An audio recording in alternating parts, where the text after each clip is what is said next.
Well, here we are again. It's week 5 and Robo Lawyer and I are back to talk about criminal law.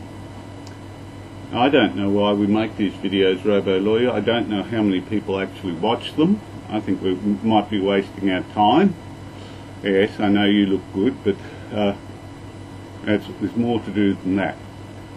Now, one of the first things you notice about the criminal law is it's very involved and there's a lot of it. There's a lot of criminal law, not because there's a lot of crime out there, but because it's statute law, and most of the criminal law these days is written down. It's very unlikely you'd ever come across criminal law which was found in the common law.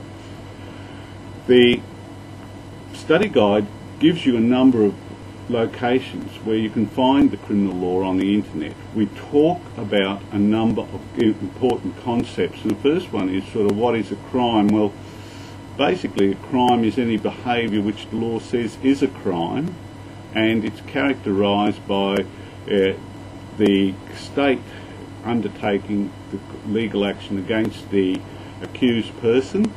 The other thing which is important is that the standard of proof is higher than the ordinary civil standard.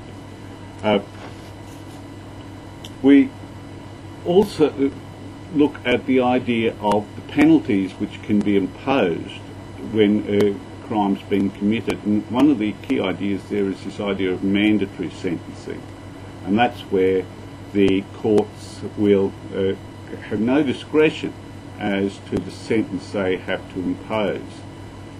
Now, we've also got legislation in Queensland and also in other jurisdictions which suggests that there are a number of sentencing options, so that not every person who's convicted of a crime is sentenced to what we call a custodial sentence.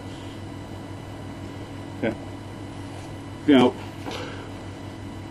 the last point about crime which we look at this week is the importance given these days to victims of crime, because you know, Robo Lawyer, in the past victims of crime were pretty much left to their own devices, whereas these days legislation's been brought in so that there is support available for that. So what we're doing is we're actually looking at that. Now,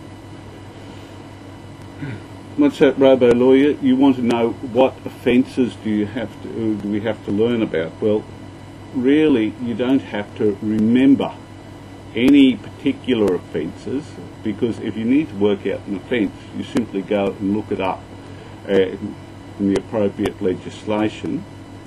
What we're doing in this module and the next module is we're actually looking at overall ideas and concepts about behind the criminal justice system. Yes, so the following module we look at things like defences and limitation periods and key ideas like that. So how is the course going, Robo Lawyer? Are you keeping up with your readings?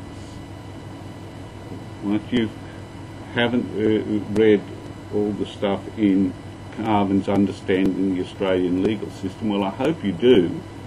And even if you, what's that? It's too confusing. Well, look, Robo Lawyer, what you need to do is go back and read it again and again. Now, you don't have to understand it all at once. What you need to do is read it through a few times, then go and do another reading from the resource materials. And what you'll find, Robo Lawyer, is that it will actually sneak up on you and you'll start to understand it. Well, we'll leave it there for this week. Did you like all the statutory interpretation, those phrases? Amazing the way the courts use them to give meanings where there's ambiguity, isn't there? Anyway, so we'll say goodbye, Robo Lawyer. So goodbye, Robo Lawyer. Goodbye, everyone.